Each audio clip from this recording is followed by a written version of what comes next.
छात्रों, आज जो टॉपिक हम डिस्कस करने जा रहे हैं वो बहुत ही इम्पोर्टेंट टॉपिक है। बोर्ड के एग्जामों में उससे बहुत आता है। आज मान के चलिए कि हर साल ही कोई ना कोई क्वेश्चन आता है, या थ्योरी आएगी या न्यूमेरिकल आएगा। तो आज जो टॉपिक है वो है बच्चों किरचॉफ के नियम, किरचॉफ्स लॉ। तो किरचॉफ ने किसी परिपथ के लिए अपने दो नियम दिए। पहला नियम, उसका नियम, प्रथम नियम जो है वो संधि का नियम कहलाता है, और दूसरा नियम जो है पास का नियम कहलाता है। तो इसे करंट लॉ भी कहते हैं। तो संधि का नियम क्या कहता है? किसी वैद्युत परिपथ में किसी भी संधि पर मिलने वाली समस्त धाराओं का बीजगणितीय योग शून्य होता है। तो क्या कह रहा है संधि का नियम? कोई वैद्युत परिपथ है, उसमें कोई संधि है, कोई पॉइंट है, उस संधि पर मिलने वाली जितनी भी धाराएं हैं उन समस्त धाराओं का बीजगणितीय योग शून्य होता है, समेशन i बराबर 0। जैसे अब मैं चित्र में देखिए, आपको ये एक बिंदु है, इससे 1 2 3 4 5 धाराएं निकल रही हैं। कुछ इस बिंदु की ओर आ रही हैं, कुछ बिंदु से दूर जा रही हैं। तो ये बिंदु O जो है ये संधि है। तो इस संधि पर मिलने वाली समस्त धाराओं का बीजगणितीय योग कितना होगा? शून्य होगा। तो किरचॉफ के नियम से एक चीज पता होनी चाहिए कि हम मानते हैं साइन कन्वेंशन में जो धारा संधि की ओर आ रही है वो धनात्मक ली जाती है, और जो संधि से दूर जा रही है वो ऋणात्मक ली जाती है। ठीक, तो I1 देखिए कि I1 क्या है? संधि से दूर जा रहा है तो -I1। I2 संधि से दूर जा रहा है -I2। I3 संधि की ओर आ रहा है +I3। I4 संधि की ओर आ रहा है +I4। I5 संधि से दूर जा रहा है -I5। बराबर क्या हो जाएगा? 0। और धन वाले एक और ऋण वाले एक और रख देंगे तो I3 + I4 बराबर क्या हो जाएगा? I1 + I2 + I3। तो यह भी कैसे कह सकते हैं कि संधि की ओर आने वाली समस्त धाराओं का योग संधि से दूर जाने वाली समस्त धाराओं के योग के बराबर होता है। यह संधि का नियम कहलाता है। तो यह नियम किससे रिलेटेड है? धारा से रिलेटेड। धारा किससे बनती है? आवेश से। तो यह किसके संरक्षणों को दिखाता है? कभी एक नंबर में क्वेश्चन भी आ जाता है कि किरचॉफ का प्रथम नियम किसके संरक्षणों को दिखाता है? तो यह किसके संरक्षणों को दिखाता है? या आवेशों के संरक्षण को दिखाता है। तो यह क्या है? किरचॉफ का प्रथम नियम है। अब आएगा किरचॉफ का द्वितीय नियम। इसे वोल्टेज लॉ भी कहते हैं। ठीक, तो यह क्या कहता है?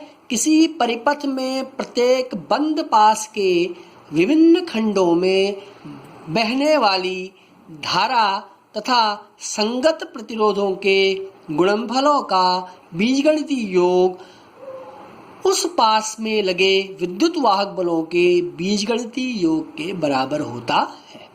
तो क्या कह रहा है? कोई परिपथ है, उसमें कोई बंद पास है, मतलब क्लोज्ड कर्व है, उसके बहुत सारे खंड होंगे, अलग खंड होंगे। उन खंडों में जो बहने वाली धारा है और उनके संगत जो प्रतिरोध है उनका गुणनफल मतलब I × R किसका बराबर होगा? उसमें लगे विद्युत वाहक बलों के बीजगणितीय योग के बराबर होगा। तो समेशन IR बराबर समेशन E। समेशन क्यों लगा रहे हैं? क्योंकि प्रतिरोध और क्योंकि खंड एक ही नहीं होगा, बहुत सारे होंगे, ऐसी विद्युत वाहक वाली बहुत सारे हो सकते हैं, तो ये इसके बराबर होता है। इसे वोल्टेज का नियम कहते हैं। और यह किसके संरक्षणों को दिखाता है? यह ऊर्जा के संरक्षणों को दिखाता है। पहला नियम किसको दिखाता है? आवेश के संरक्षण। अब इसमें चिन्ह परिपाटी आपको ध्यान देनी पड़ेगी बच्चों। चिन्ह परिपाटी की बात करते हैं। माना हमारे पास कोई प्रतिरोध है, इसमें I धारा प्रवाहित हो रही है। तो जब भी हम चिन्ह परिपाटी लेंगे उसमें हम एक अपना लूप, जब हम लूप लेते हैं उस लूप में हम एक अपना साइन कन्वेंशन लेते हैं कि उस पास में अपनी दिशा लेते हैं, या तो एंटी क्लॉक मांगते हैं या क्लॉकवाइज मानते हैं। अगर वह बहने वाली धारा और जो हमने जो पास माने हैं वो दोनों एक दूसरे के अपोजिट डायरेक्शन में होते हैं, विपरीत होते हैं, तो क्या लिखा जाता है? ऋण IR लिखा जाता है। और उसके विपरीत अगर जो धारा उस सर्किट में बह रही है और हमने जो पास लिया है वो एक दूसरे की दिशा में होते हैं, तो धन IR लिखा जाता है। मैंने यहाँ लिखा भी है आपके बिल्कुल क्लियर करने के लिए। ठीक, और यदि आप विद्युत वाहक बल की बात करें तो अगर विद्युत वाहक बल में अगर परिपथ में धारा तो धन से ऋण की ओर ही जाएगी, लेकिन अगर हमने जो हमारा पास लिया है वह ऋण इलेक्ट्रोड से धन इलेक्ट्रोड की ओर जा रहा है, तो E को धनात्मक लिखा जाता है। और इसके विपरीत अगर हमारे पास की दिशा धन इलेक्ट्रोड से ऋण इलेक्ट्रोड की ओर होती है तो उसे ऋणात्मक लिखा जाता है। यह साइन कन्वेंशन होते हैं। तो हम एक पास को हमसे डिस्कस कर लेते हैं। माना हमारे पास ABCDEF एक परिपथ है। पहले हम देखिए कि इसमें कितने बंद पास हैं। देखिए कितने बंद पास है। एक तो ऊपर वाला दिख रहा है बंद पास ये, ठीक है बच्चों। एक नीचे वाला दिख रहा है 2, ठीक। और एक बाहर वाला भी हो सकता है, तीन पास हो सकते हैं, ठीक। तो हमने पहला पास लिया क्या, ए बी सी डी। अब ये पास जो है पास किस तरह करते हैं हमने माना है, देखो A B C D A, जहां से लेंगे वहीं पर क्लोज करेंगे। इन तो हमारे पास की दिशा है, धारा की दिशा ये है, ये I1 धारा दे रहा है, ये I2 धारा दे रहा है, इसमें मिल जाएगी तो I1 प्लस I2 आ जाएगी इस पॉइंट पे, ठीक है।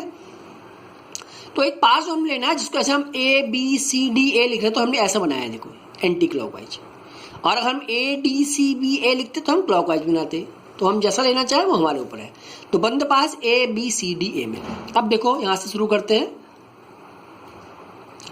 ए बी यहां से आ रहा है, देखो ये धारा हमने ऐसा लिया है, इसमें धारा I2 इधर को जा रही है और हमने पास की जो दिशा है ऐसे आ रही है, तो प्लस हो गया minus minus minus I2 R2। फिर देखिए दूसरा प्रतिरोध क्या है, R1, I1 इधर को जा रहा है, R1 भी इधर को जा रहा है, हमारा पास की दिशा इधर ही है तो प्लस I1 R1। अब बराबर की ओर क्या लिखा जाते हैं, एक और तो IR लिखा था, दूसरी ओर विद्युत वाहक बल। तो अब देखिए ऋण इलेक्ट्रोड से धन इलेक्ट्रोड की ओर जा रहे हैं तो प्लस E1 और धन से ऋण की ओर आएंगे तो माइनस E2। इसी प्रकार loop A E F B में तो क्या हो जाएगा, देखिए I1 प्लस I2 गुणा R3 धन I2 गुणा R2 बराबर क्या हो जाएगा, माइनस से प्लस की ओर E2। और अगर बाहर वाला लेंगे ई एफ सी डी ई, मैंने लिखा है D E F C D, जो भी आप मानना चाहें, तो क्या हो जाएगा यहाँ से देखिए I1 प्लस I2 गुणा R3, सॉरी क्या हो जाएगा, देखिए I1 प्लस I2 गुणा R3 प्लस I1 R1 बराबर E1। तो यह किरचॉफ के नियम को बनाता है और ऐसे हम पास लेते